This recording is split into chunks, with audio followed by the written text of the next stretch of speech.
need to increase global consideration and desire to visit Kenya. Number 2, we need to reposition and build a strong, unified brand. And that will not only be for the government, but private sector. Number 3, we need to grow visitor numbers, the 5.5, and also revenue towards the 1 trillion Kenya shillings.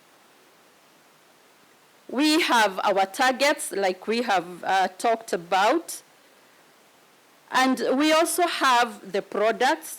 We have quite an untapped segment of what we can do.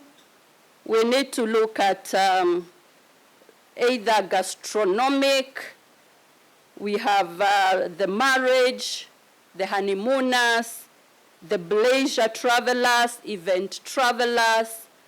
We have the product that was gazetted last year that we haven't quite utilized it.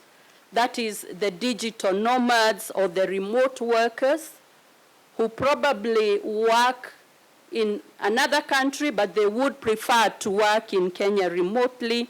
We have the wellness travelers, and all this that we need to tap fully and to target intentionally.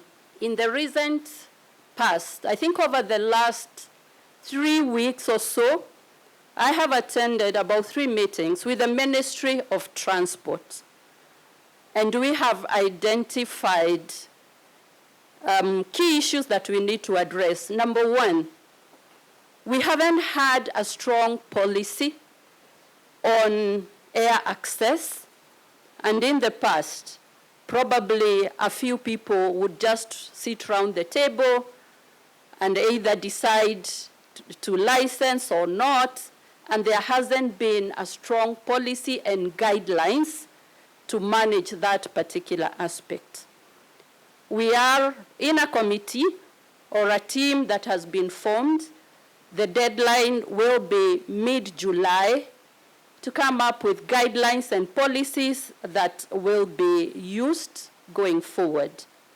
Secondly, the government in the last 1 month has formed a department for aviation and aerospace management. And now we have a fully fledged department headed by a principal secretary whose work 100% will be to consider the aviation industry. The current affairs in our country, the demonstrations and all that we have seen are of great concern to the industry. This is a very soft industry, and it is an industry that is really affected when we have such occurrences. That is clear in our mind. We will do what is possibly possible, or what is humanly possible. And one of the things is, even after our meeting today, we must issue a communique of our concern and just share and call for peace and say that this sector supports many youth who work in the sector. 75% of all employees in hospitality are the youth. We have the suppliers. The whole value chain for tourism is really affected, and therefore we need to be in the front line of speaking out, and even as government comes up with measures to curb all this, it is clear that the tourism sector is affected, and as the Cabinet Secretary, I will continue hammering that message home. And we, even as we hope for a good solution, and as we hope for an end to all this that is happening, we will put our voice out there, and our voice will be heard. On security, the Tourism Police Unit, last year, we signed a memorandum of understanding between our ministry and the Ministry of Interior. That's the first time it was ever done. We are in the implementation stage, and the team that handles TPU, PS, and the CEOs, we need to share the information with the private sector so that we see the level of service and support that TPU can offer, where they are located, so that we make the best use of the TPU, which we are also transforming in the way they do things. We have some training courses for the TPU officers.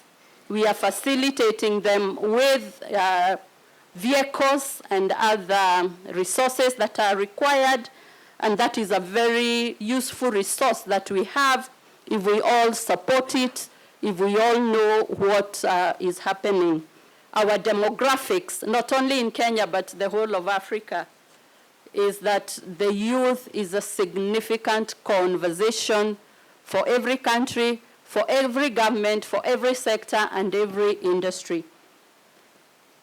I want to appreciate the hospitality sector.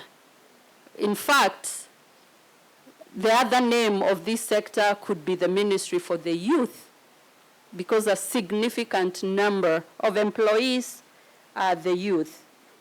What we need to do is work together with the youth to show what the sector is doing to the youth, the importance of the sector for the youth. Then we rally our young people. If you look at their energy, their innovation, their restlessness, their tech, and all that they have is what we would require to grow our sector even faster, is what we would require to bridge the gap that we identified even in this meeting and our various conversations.